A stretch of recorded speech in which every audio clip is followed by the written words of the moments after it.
We're back again. We're back again. Hit the like button. Subscribe to the channel if you're new. Road to 200,000 subscribers.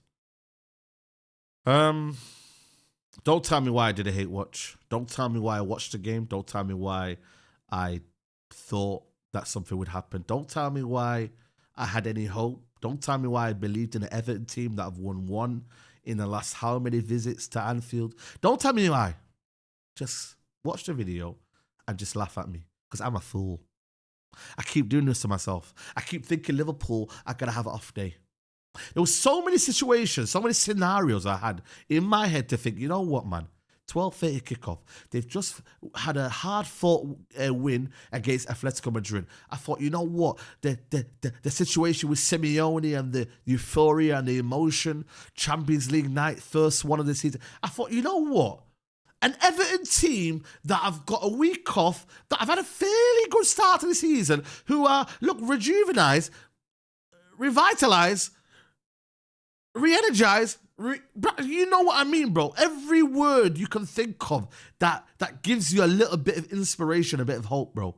They looked that. They've had one defeat prior this season to the game and against Leeds, which you'd thought to yourself, you know what, man? It weren't a bad result. Then Liverpool happened. This Liverpool team are really, really pissing me off. 5 in 5 now for Liverpool. 5 in 5 for Liverpool. Who's going to stop them? This is at their 60% capacity. Not 70, not 80, 60%. Can't even get my words out. They're not playing well. But you know what, man? They're still doing the job. And today, you would argue, they played some of the best football in that first half, mate. It wasn't a complete performance. They dug in there and they got the result they wanted in the end. But that first half performance is what they were capable of. And it really, really blew Everton away in the first half. They had 250 million sat on the bench. But everyone says they haven't got great depth. They have 250 million just sat there on the bench, bro. Whatever you say, whatever you want to say, and believe me, there's a lot that I want to say about this Liverpool team. But it's almost become like it's normal now to keep on winning. You see how it's normal for United to lose? It's normal for this Liverpool team to just keep on winning.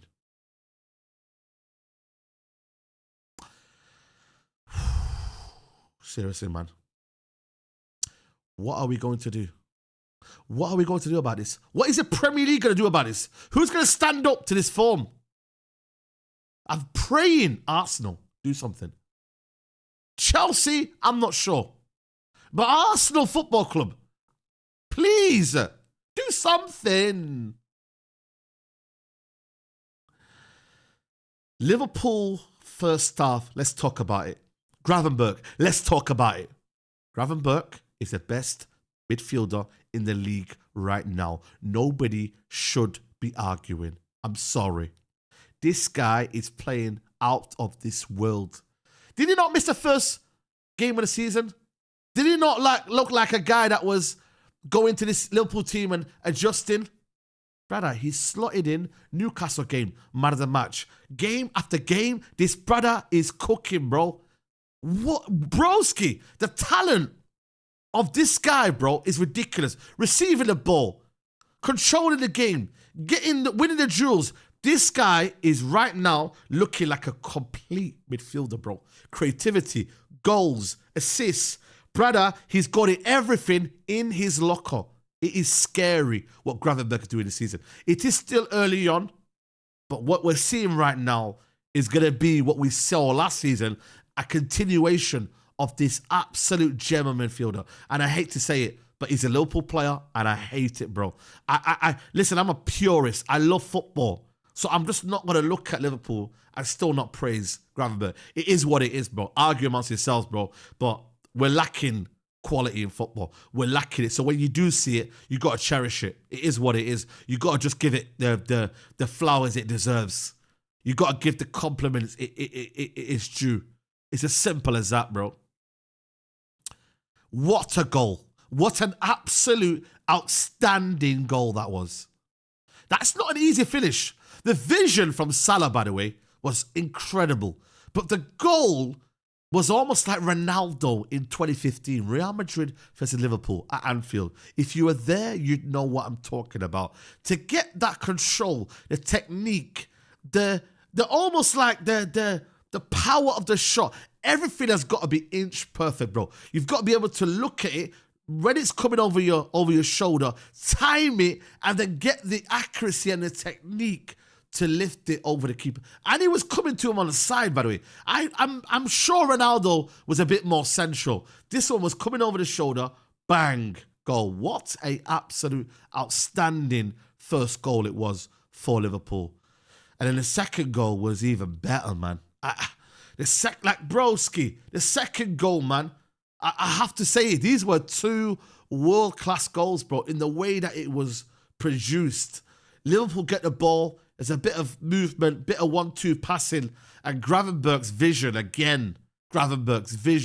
to find Ekitike. And Ekitike, who has started the season well for Liverpool, and his understanding of the way Liverpool play is there to see, man. You can see the maturity of his game at the age of 22, 23, to slot that in between the legs. Pickford, see you later, bro. And at that point, I'm not going to lie to you, bro, I thought it was going to be a cricket score. I genuinely thought Liverpool were going to have chances. They had a few half chances with Gakpo and over the bar and a few others from Salah, little snapshots and whatnot. But at that point, you think to yourself, you know what, man, Liverpool have got the bits between, you know what I mean? They just have this momentum, bro, and it's going for them. And Everton, you just said to yourself, boy, man, these lot have not got nothing. And even though Everton had a few chances in the first half, a few half chances, a few that Beto, this guy, man, I swear down, bro. Why do I rely on Beto to do anything? A few chances here and there to do something. He didn't do it. And then second half, you know what, man? Fair play to Everton, man. They gave Liverpool a game. They got the goal, and rightly, deservedly so. Ghana Gay, brilliant finish. It was a game of top quality finishes. He rolled it to Gay, and I don't think he would have done anything, to be honest with you, the keeper, Alisson. It was beyond his capabilities. And it was 2-1, but you just never felt the second goal was coming. Like, you didn't feel it, bro. I just felt like Everton didn't do enough. They didn't really create enough. It's one of them kind of scorelines, right? It's 2-1, but I wouldn't say that was a close game. I just think Liverpool's defence in the end held on. Liverpool's midfield, with the Curtis Jones coming in, did more than enough. And like I said to you, the stats will tell you maybe a different story in that regards. You know what I mean? But look at it here. The XG from Everton, it wasn't there, bro. Like the quality of the chances wasn't anything. They had 9 shots, 2 were on target. Liverpool had 3, don't get me wrong. But like Everton didn't really do much, if I'm being honest with you. It was too little too late. The subs were too late from the manager, if I'm being truly honest with you. They brought on Dibbling and then, man, too late. I want to praise Kerkez. I think Kerkez, that was his best game for Liverpool today. He was outstanding. In terms of tenacity, in terms of bravery, in terms of winning duels, in terms of winning the headers, clearances, block. Kerkez was everywhere today. He was outstanding. Like, we can banter him, we can say whatever, but today was almost like a game designed for Kerkez. A derby, showing passion. I think he's very, very much like a passionate defender. He loves to leave everything on the football pitch. He's one that will get stuck into tackles, 50-50s, back and forth, box-to-box kind of game where the game's almost like it's a derby, right? And you want that sort of play in your team. And you know what? Fair play to Arne Slot, because they needed intensity today. They needed speed. They needed bravery. Not saying that Andy Robertson doesn't have that, but I just felt for today, it was a perfect moment for Kerkez to get a bit of confidence. He got hooked off at Burnley. Today was his day today. He was outstanding. I can't remember how many duels he won, but in the first half, I think he won near enough all of them. And I think he was absolutely brilliant. I don't know, between him and Gravenberch, for me, man of the match. But it is 5-5. It is scary. And there is no stopping Liverpool at the minute. It is one of them ones where even when I look at the matches coming up, I'm trying to look at games where Liverpool could do something. And I just don't know, bro. I really, really just don't know, bro. What's going to happen? What happens next? Who does something? And yeah, bro, I'm not saying give up yet, guys, but yeah, it's going to take a lot for Liverpool. Arsenal needs to win pretty much every game, bro. Like, they've got to win against Man City. They don't win against Man City and City win. It's 6 points clear already. And it's still early on. Don't get me wrong. Still early. But yeah, it's just one of them, innit, man? Like, yeah.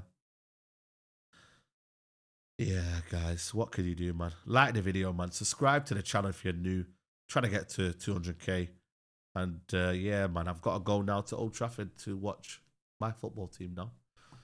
And yeah, I don't think that's going to go down well. I'm being honest with you. But yeah, see you later. Take care.